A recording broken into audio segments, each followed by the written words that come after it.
Biz bu yoqdan statistika qismida hozirgi kunda faol bo'lib turgan muddatli to'lovlardan bizga qaysi kuni necha pul kelishi kerakligini ko'rib olsak bo'ladi. Bu yoqdan ko'rish uchun agar bizga ko'proq filial bo'ladigan bo'lsa, filial bo'yicha biz filtr qo'yib tekshirib olishimiz mumkin.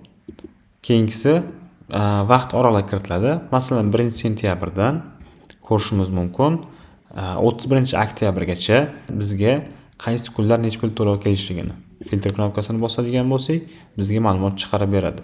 Bizga mana shu belgilangan vaqt oralig'imizda yana bizga 6.600.000 so'm pul kelib tushishi kerak to'lovlardan. Bu yoqda bo'lsa 1 million so'm mijozlar tomonidan qilingan to'lovlar. Pastroqqa tushadigan bo'lsak, masalan, 18-sentyabr kuni 300.000 so'm mijozimiz to'lov qilish kerak. Ochib ko'radigan bo'lsak, mijozning ism familiyasi, qaysi filialdan rassroshga olganligi, bu yoqqa hozir to'lash kerak bo'lgan sommasi va to'lagan sommasini ko'rishimiz mumkin. Buni yopib turgan pastroq tushadigan bo'lsak, 1-oktyabr kuni 5 million so'm. Shu mijozimizdan 5 million so'm to'lov bo'lishi kerak.